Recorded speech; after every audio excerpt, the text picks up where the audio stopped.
ดี๋ยวสบายดีเด้อเป็นอะไรอันนางน้อยมันพายุห้องแยกให้อยู่ห้องแยกบ่ห้องปลอดเชื้อพายุห้องแยกเพราะว่าคนใส่ย่านมันเป็นวันโรคติดเชื้อย่านมันแพร่กระจายมันอ๋อ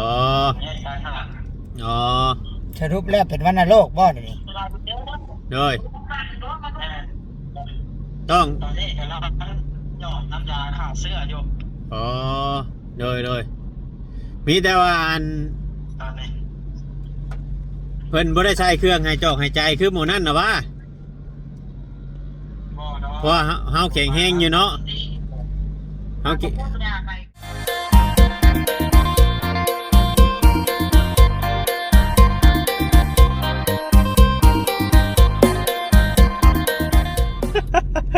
สองเคียวหัวกันพี่น้องเอ้ยก่อนอื่นกับทักทายสบายดีพี่น้อง FC กันเบิดทุกคนเนาะทางฝั่งลาวและกับฝั่งไทยเนาะโดยทางต่างประเทศพี่น้องเลยเนาะโดยแม่ FC มาพบมาพ่อกับบ่าวเวียงกับบ่าวตุชิตเพิ่นพี่น้องสบายดีพี่น้องโดยตอนค่ำๆพี่น้องเลยเนาะตอนค่ำๆหลังจากที่ว่าเฮามาส่งบ่าวโอริเนาะบ่าวโอริขึ้นรถเพิ่นพี่น้องเนาะอยู่หน้าร้านแล้วก็แยกย้ายพี่น้องเดินทางเพิ่นเด้รถเพิ่นตัวหน้าแล้วนี่นะน้องเพิ่นก็คอยแล่นเมื่อแหละเพิ่นเมื่อยเพิ่นเพียแหละพี่น้องว่าง่ายๆท่านนี่มีบาปแล้วครับเราก็เพียแหละชุดเก่าแต่ว่านนี่แม่นยังบ่ได้เปลี่ยนชุดยังมีขี้ตอกขี้ต้มอยู่พี่น้องโมเมนต์เนาะโมเมนต์นี่โมเมนต์บ่โมเมนต์ผู้เราเฮงไปก่อนเฮาโอ้ยโมเมนต์รถเฮียก่อยจื้อป้ายมันอยู่เพราะว่าเฮาจอดตัดคลิปได้เมื่อกี้นี่ยังบ่ได้ทันนะดอกสรุปว่าบ่แม่นเราเมื่อแล้วเมื่อแล้วกินฮอดบ้านเนาะพี่น้องเอ้ยเนาะกับบ่เป็นหยังมีแต่ว่าตอนนี้น่ะเฮากับตุชิตนี่ได้ออกมาอยู่ฟังเขาแล้วพี่น้องเนาะได้ออกมาอยู่ฟังเขาแล้วก็เบิดมือได้มือนี่นะพี่น้องความว่าซุมเฮา2คนเอาใจใส่นะเป็นห่วงแต่ก็บ่ได้กินข้าวค่อยบ่ได้กินข้าวเลยมื้อนี้ตอนเที่ยงบ่ได้กินข้าวเลยพี่น้องบ่ได้กินเลยกับบ่เวียงแม่นแล้วก็ว่าสิพากันว่าสิเข้าไปกินชาบูดูโรบินชันพี่น้องไปเห็นราคาได้ตกใจเลยบ่กล้ากินบ่มีเงินบ่ตรงจ้ะแล้วก็บ่แม่นว่านั่นดอกกับเฮาสิได้มาแล้วหั่นนะตัวชิดเงินก็มีพอมีกินอยู่แต่ว่าเบาลิบัดคือแช่ว่าเบาลิรถไปทุ่มกับการดีรักษาครอบครัวแล้วพี่น้องเอ้ยเนาะได้ก็เลยอันนั้นชาบูกับคนละ400 399ซื้ออันของเมื่อตอนลูกตอนเมียนี่แหละเนาะแม่นก็เลยว่าเขาจะเอาตัวกันคนละ399น่ะเข้าไปกินอิ่มตัวเองแหละอดเอาชื่อในเมื่อต้นเมียดีกว่าว่ะกับลูกแนวเมื่อตอนลูกตอนเมียพี่น้องเอ้ยเนาะแม่นก็มีแต่ว่าเมื่อกินกับลูกกับเมียมื้อนี้คือว่าเฮาเมื่อไวกว่าเมื่อวานนี่ซ้ำนี่บ่เวียงกับตุชิตนี่ยังอยู่มุกยังอยู่โรงพยาบาลอยู่พี่น้องเนาะ10 โมงไงมาเรือนพี่น้องเนาะแต่ว่าตอนนี้เดี๋ยวสิลองโทรใส่เบิ่งว่าวัดเบิ่งเนาะโดยว่าเป็นอะไรเนาะโดยเพราะว่าลูกเพิ่นตอนนั้นน่ะเฮาหมอเป็นยังกวดอาการหมอยังเบิ่งอาการอยู่นะพี่น้องเฮายังบ่ได้บ่แม่นใช้เครื่องช่วยหายใจแล้วบ่เดี๋ยวก่อนเบิ่งโทรดูว่ามันเฮาไปพุ่นน่ะซ้ำไม่ตะโคนโทรศัพท์นะเกือบพี่น้องเอ้ยมันบ่มีสัญญาณเลยครับเพราะว่าเฮาบ่ได้ซื้อซิมเนี่ยเฮาไปชั่วคราวเด้ในสัญญาณโรงพยาบาลนี่ครับเฮาบ่ได้เชื่อม Wi-Fi นำเพิ่นตอนอยู่ห้องหมอตัวนี้น่ะเชื่อมเนาะฮัลโหลเป็นไงเพื่อนได้ห้องได้อย่างได้หรอวะเป็นได้ลูกตัวเป็นอะไรถ่ายคลิปอยู่ได้นี่ถ่ายคลิปอยู่ตอนนี้น่ะอันเป็นอะไรอันลูกน่ะได้ห้องนะบ่ได้บอลอยู่ได้บอลอยู่แต่บ่สัญญาณเพิ่นบ่มีหรือเฮาเฮ้ยเฮาบ่จักโอ้สัญญาณเฮามีอยู่เราคือบ่มีเน็ตเบิดบ่นี่เป็นในเดือนได้สื่อซิมตอนช่างเน็ตแท้แม่นเน็ตเจ้าบ่เบิดเพื่อนบ่เน็ตข่อยยังข่อยหากระเติมมื้อเจ้าพาข่อยเข้านี่เติมในเดือนคือกันนะ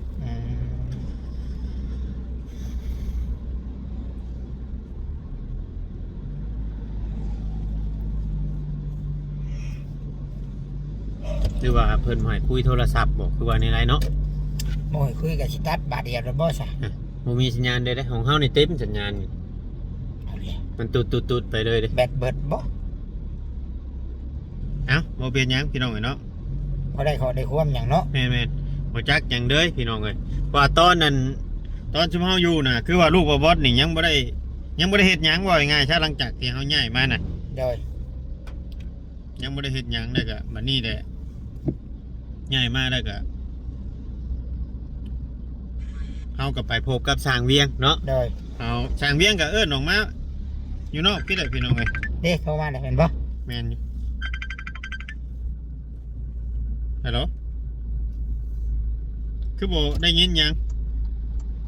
มันบ่มีสัญญาณบ่มีสัญญาณบ่ มีแล้วบัดนั้น นี่แล้ว ถ่ายคลิปอยู่ได้นี่ ถ่ายคลิปอยู่เด้อสบายดี FC เนี่ย เดี๋ยวไว้สบายดีเด้อ เป็นได้อันนางน้อย เพิ่นให้อยู่ห้องแยก ให้อยู่ห้องแยกบ่ ห้องปลอด แม่ เชื้อ ให้อยู่ห้องแยกเพราะว่าเพิ่นสงสัยญาติมันเป็นวันโรคติดเชื้อญาติมันแพร่กระจายเพิ่นเลย อ๋อ แยกทางหา อ๋อ สรุปแล้วเป็นวัณโรคบ่เดี๋ยวนี้ โดยต้อง ตอนนี้กำลังหยอดน้ำยาฆ่าเชื้ออยู่ อ๋อโดยมีแต่ว่าอัน ตอนนี้ เพิ่นบ่ได้ใช้เครื่องให้จอกให้ใจคือหมู่นั่นน่ะว่า บ่เนาะ เพราะว่าเฮาแข็งแรงอยู่เนาะเฮาเพิ่นก็สิใช้ยาหลอดน้อยหลอดแนวแน่ก่อน ปลอดภัยแล้วเพื่อนเลยปลอดภัยแล้วเลย หากระห้อนนี่บ้านธาตุนี่ มันค่าเมื่อฮอดลาวเขาละ เซ็นบัตรเซ็นหยังเรียบร้อยเลย เอาโอลี่เด้เมื่อเลย หมอลีออกก่อนเนี่ยเฮาตัดคลิปได้เมื่อกี้นี่ เอาเลยเช้าปลอดภัยเลยเรื่องนั้นก็ยังนี้ยังเราจะโทรละ โอเคพักผ่อนช่างเวียงมาหยังกับไปจอบเบิ่งแล้วนี่เด้อช่างเวียงน่ะ น้องวิวก็ลงไปเยี่ยมแล้วเป็นก็กำลังกินข้าว เจ้าให้เยี่ยมเพิ่นให้เจ้าเข้าได้บ่ แม่ ใครแน่บ่น้อง ใครแน่บ่ก็ถอดลูกซีบ่ได้คือเอาเพิ่นแล้วแต่ว่าเพิ่นกินข้าวได้แล้วนะ ห่างหันบ่ แม่กินข้าวได้แล้ว อ๋อ แข็งแรงขึ้นน้ำแล้ว อ๋อดี ถ้ารถสูงแท้นี่ เพราะว่าเพื่อนเอาไปบ้านกันให้กันนะ อ๋อขึ้นไปใกล้กันบ่บัดนี้น่ะ ห้องล่าง ไปอยู่แถวเดียวกันบ่บัดนี้น่ะ แม่เพื่อนเอามาอยู่ใกล้กัน โอเคจ้ะ แต่อยู่คนละห้องมันเสียงดังด้วยจะรบกวนคน โอเคเพื่อนโอเคโอเคเอาพี่น้องไงเนาะ อยู่น้ำกันนี่แหละ ตัวที่หิวข้าวแห้ง ตัวชิดเราหิวข่าวแห้งเลยมันโมยสัญญาณแต่ทางข่อยมันบิดบอลสัญญาณนะบัดนี้ วางรถบัดสัญญาในบ้านทางเฮาบัดนี้ พี่น้องเนาะกะมิตรว่าดีใจที่ร้านน้อยทั้งสองได้รักษาเนาะ โดย คือว่าคนไหนพี่น้องเลยสมมุติเนาะอันนี้ในนามสมมุติเด้อพี่น้องเด้อในนามสมมุติว่าผลตรวจออกมาหรือว่าเป็นวัณโรคเนาะถ้าว่าเป็นวัณโรคนี่ต้องกินยาครบ7 เดือนเดือนที่8เฮาสิบ่เป็นหยังบ่เว้ย อันใด เฮาชุมเฮานี่แหละ บ่มันก็บ่ถึงขั้นว่านั่นปานนั่นดอกหากแต่ว่าเบิ่งสมมุติว่าเฮามีการรู้สึกไอมายังเฮาก็ต้องไปตรวจนั่นแหละเอาเองก็ สิบ่ได้นอนใกล้ลูกใกล้เมียดอกมื้อแลงนี่ โอ้ย บ่สินอนอยู่นอกห้องคัด เอาแหละ คัดแยกก่อน สร้างว่าแต่ตุสิต หากแต่ว่าเมื่อวานนี่คืนนี้ก็นอนกอดเมียกอดลูกอะไรได้ แต่ว่า มันอดบ่ได้เด้พี่น้องคนหักลูกหักเมียเนาะ แม่นก็ทำว่าเพิ่นได้ใส่ยาใส่หยังเนี่ยมันก็บ่แพ้เสื้อปานนั้นดอกพี่น้องเนาะคือว่าบ่เวียงนี่ตอนที่บ่เวียงเคยเป็นตะกี้เนาะพี่น้องอันนี้ก็ต้องขอบคุณหมอทางไทยเพิ่นหลายๆเด้อพี่น้องเนาะตอนนั้นที่บ่เวียงไป เป็นกะบ่เวียงรักษาอยู่ไทยนั่นแหละพี่น้องเนาะเพิ่นก็ฮู้ว่าเฮาเป็นปึ๊บเพิ่นก็เอาเมียบ่เวียงไปตรวจไปหยังเบิ่งโดดละตามที่เฮาเคยอยู่นํกันนี่ช่วงจิติดอยู่หากแต่ว่ามันบ่ได้ติดกันง่ายปานนั้นได้ตุสิคำว่าเฮาแข็งแรงเนาะ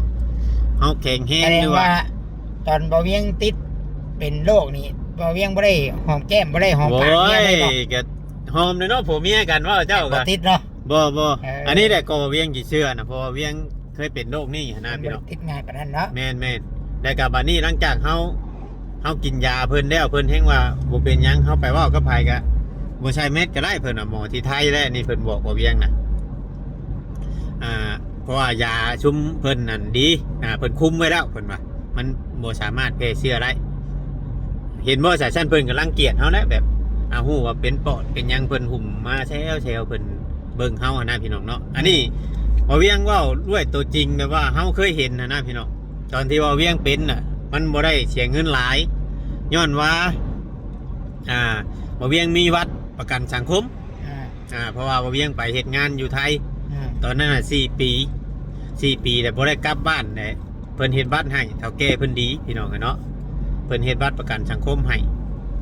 แต่บ่เวียงบ่ได้ทำงานอยู่ประมาณ2 เดือนปลายนี่แหละแต่ว่าเพิ่นไล่เงินให้คือเก่าพี่น้องเนาะถือที่บอนที่บ่เวียงได้เฮือนได้ซ่านนี่แหละพี่น้องเนาะได้เฮือนได้หยังอยู่นี่แหละเพราะว่าเฮาอยู่โดนได้4 ปีแบบเฮาบ่ได้ย้ายไปทางใดเด้มันก็เลยเก็บเงินไล่ในตอนนั้นเนี่ยพี่น้องเนาะตอนที่งานยังบ่เวียงงานตอนที่บ่เวียงอยู่มันก็บ่ได้อยู่ไกลหรอกอยู่นี่อยู่อีสานเฮานี่อยู่บุรีรัมย์นี่พี่น้องน้องกีงานยังงานอันเลี้ยงไก่พี่น้องเนาะเลี้ยงไก่เนื้อฟาร์มไก่เนี่ย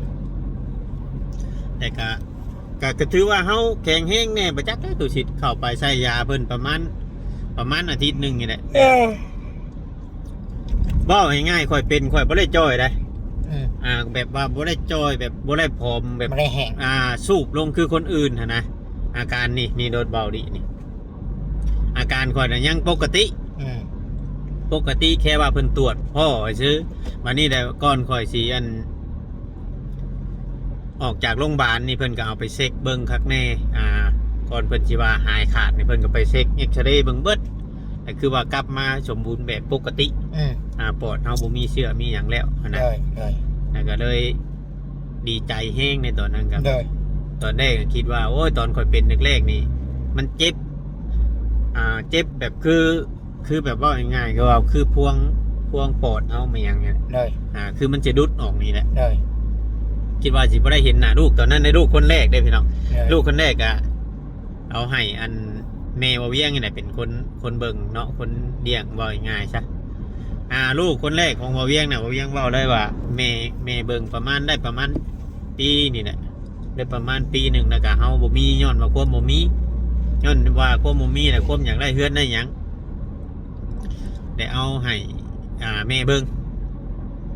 ได้ลูกชาวจังว่าเมื่ออยู่น้ำยาแล้วก็จังมาอยู่น้ำบ่เวียงหาก็มาอยู่ปีนี้แหละหาก็มาอยู่เพื่อนบ่เวียงน่ะพี่น้องเนาะน้องวีรวันนั่นแหละพี่น้องเลยนั่นมีแต่ว่าเพิ่นเก่งว่าง่ายๆว่าเพิ่นเก่งสำหรับบ่เวียงเนาะว่าผู้เคยผ่านประสบการณ์กับเรื่องแบบนี้ถ้าว่าเฮารักษาทันว่าง่ายใช่เนาะสุชิตเนาะ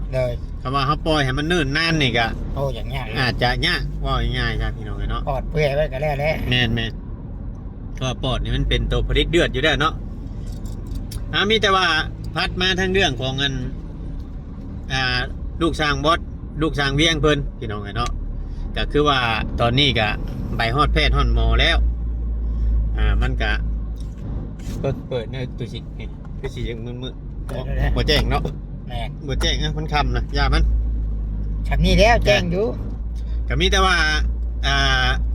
ดีพี่น้องเนาะเฮาฮอดแพทย์ฮอดหมอได้เป็นอย่างมากใครกลัวเฮานั่งเบิ่งกันเบิ่งลูกให้เบิ่งลูกไออยู่เฮือนเบิ่งแบบได้แต่เป็นห่วงเบิ่งแต่หูแต่ตาแล้วก็ไปเอายาแก้ไอมากินให้มันสะสมโรคไปชื่อเพราะว่าเฮาบ่ฮู้เฮารักษาบ่ถูกวิธีนะพี่น้องอันนี้คือทางเฮานี่ก็บ่ได้มีได้หยังหรอกพี่น้องแค่ว่าลงไปเบิ่งแล้วก็ไปให้กำลังใจหมู่คู่เพราะเฮาฮักแพงกันได้เฮาฮู้จักกันได้เฮาฮักแพงกัน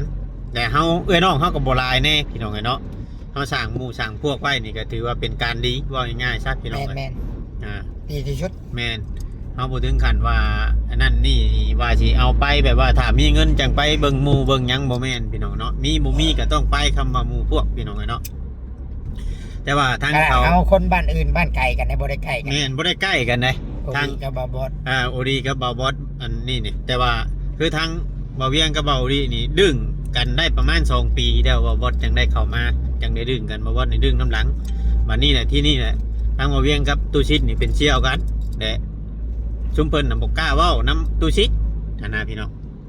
บ่กล้าเว้านํตูชิดแต่ก็เลยให้เฮาประสานงานกันย้อนว่าเฮาฮักแพงกันอยู่แล้วนะพี่น้องเฮาก็เลยคุยกันแล้วก็เฮาบ่ได้คิดว่าแนวนั้นแนวนี้ก็มีแต่ว่าไปก็ไปแล้วผู้นี้ก็ถ้าเฮาเจอเรื่องแบบนี้ครับทางกึมเนาะแล้วก็ทางหลายเคสนั่นแหละพี่น้องเอ้ยรวมถึงทางเคสที่ผ่านมาคือมันออกมะนาวนี่นะพี่น้องเอ้ยชุมเพิ่นก็ซอยเต็มที่จนฮอดคนกอกคนแก่นบ่สะพิมบ่อยู่ใช่สะพิมขอนแก่นชะบัวก็ชะบัวนี่บ่ฮอดขอนแก่นบ่ฮอดบ่ฮอดบ่หรือบ่ฮอดก็บ่จื้อชะบัวเจ้าบ่ได้ค่อยไปบ่แม่นชะบัวนี่ค่อยบ่ได้อันนั้นแล้วก็มะนาวนี่ฮอดมุกดาหารเนาะแม่นนี่แหละพี่น้องเอ้ยเนาะก็คือว่าเพิ่นชุมเพิ่นก็เคยช่วยเคสแบบนี้เต็มที่อยู่แล้วไปมาสะดวกรถทั้งเอื้อยทั้งน้องไปง่ายมาง่ายคือว่าไอ้กึมเพิ่นก็โทรมากินนี้ว่ามีทั้งเงินผู้ใหญ่เพิ่นเนาะซาร่าว่าอยากจะช่วยอยู่แต่เฮาก็บ่ฮู้ว่าเพิ่นสิช่วยซำใดแม่นถ้าพังจากปากไอ้กึมแม่นก็เป็นข่าวดีนั่นแหละพี่น้องเอ้ยญาติไอ้กึมนี่สิได้เดินทางไปมุกดาหารไปมอบเงินให้เพราะว่าเฮาก็ไป2 มื้อติดแหละเนาะแม่นค่อยจนเบอร์ตอนพาลูกบาบอสไปมุกอินเตอร์รถวนอยู่3 รอบมันบ่มีบอลจอดรอบที่3รถจากซัดใส่กุ๊กเซารถแบบคนนอนนี่แหละพี่น้องช่วงเมื่อรถเอาเลยว่าใครแต่แบบก็ช่วงเมื่อรถแนวมึงรถไปชื่อไม่เท่าอันนั้นเรานั่งอยู่ตั้งกุ๊กเซารถเอ้าสิไปต่ำเราได้ดีว่ารถเด็กจึกรถงวกใส่งวกครัวเอาแล้วรถมันสิเข้ากุ๊กเซาได้นี่ว่ารถถอยคืนตั้งสติจอดจึงไว้หนึ่งรถจนบอลเพิ่นฮับเพิ่นเบิ่งบอลจอดรถนะเพิ่นควักเข่าบอลแจนั่นจังเข้าไปจอดอยู่หันรถจังได้รับตาลงหน่อยนึงจังช่วงมาแน่โดยเกือบแต่ว่าถ้าอยู่มุกอินเตอร์นี่ก็สมมุติว่าเฮาบ่ได้เป็นนักเนาะตามที่บอสเราได้เข้าไปอันกับลูกเรามื้อนี้เนาะก็ถือว่าบ่แพงได้บ่เวียงว่า 4,000 นึงเข้าไปตรวจหูอาการเพิ่นวางยาให้ไล่ยาได้พี่น้องเพิ่นได้ยาเพิ่นเอายาให้อยู่ของบอสนี่แต่ว่าของลูกเพิ่นน่ะเพิ่นบ่ได้ให้เพราะว่าเฮาฮู้ว่าอันนั้นแหละเพิ่นให้ไปรักษาอยู่พุ่นแต่เพิ่นบ่ได้ให้เพิ่นเอาให้แต่ของบอสแนะนำให้ใช้ยานอนอยู่ห้องหมอเบิ่งอาการแม่นพอเด็กน้อยปอดแต่ว่าตอนนี้น่ะคือลูกบอสนี่เพิ่นแค่สงสัยว่าจะเป็นวัณโรคแหละเพิ่นเลยเอาให้ออกไปแยกไปห้องนั่นน่ะแต่ว่าต้องรอเบิ่งผลตรวจของเพิ่นหั่นแหละโดยเพราะว่าไปหั่นน่ะเพิ่นทันได้ตรวจมีแต่ว่าเพิ่นแยกออกไปก่อนโดยเกี่ยวกับปอดพี่น้องต้องรอเบิ่งหั่นแหละพี่น้องเนาะโดยเพราะว่าเด็กน้อยนี่ภูมิต้านทานเนาะโดยภูมิต้านทานนี่มันสิบ่ซ้ำผู้ใหญ่ว่าง่ายๆใช่พี่น้องถ้าผู้นั้นก็บ่ได้แข็งแรงคือผู้ใหญ่แม่นถ้าผู้ใหญ่เฮานี่คือว่าแบบเดียวกับเจ็บเป็นนี่แหละพี่น้องเอ้ยสมมุติว่าตอดแตนตอดบ่เด็กน้อยนี่โอ้ยมีแต่เจ็บจังเดียวแต่ผู้ใหญ่นี่ยังว่ามีการอดการหยังไงได้พี่น้องเอ้ยเนาะก็บ่ว่ากันพี่น้องเอ้ยมีแต่ว่าอย่างไรก็แล้วแต่มีแต่ให้ทั้งสองหายไวๆหั่นแหละหน้ารถเบาหลีนะแม่นอันนี้แหละให้ MC เบิ่งนี่เบิ่งให้เบิ่งก่อนเพราะว่าเฮาจื้ออยู่แม่นบ่ว่า84บ่82 84แล้วโดนทันแม่นเนาะ82 84ท้ายมันเฮาก็ตามกันมาอยู่เด้พี่น้องตามกันมาอยู่เพราะว่าบ่ได้เราก็บ่ได้ขับไว้เราก็เมื่อยแน่แหละ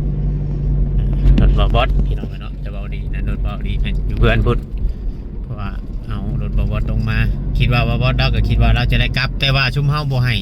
ว่าให้อยู่เบิดทุกคนเด้เพราะว่าต้องมีผู้ใดผู้หนึ่งเมื่อเพราะว่าคือเมียบอดีก็คือไผ่ก็หู้นั่นแหละพี่น้องเนาะจำใช้ไปซูมมาได้ตัวนี้นะจำเข้าหน้าจอได้มันจะแจ้งซูมมานี่ มันต้องคืนวะก็บ่คือตัวนี้เด้ มัวดิ มัวแล้ววะนี่แหละพี่น้องเพราะว่าคือไผ่ๆกับฮู้ FC ไผ่ๆหลายๆคนกับฮู้ได้สำหรับมัน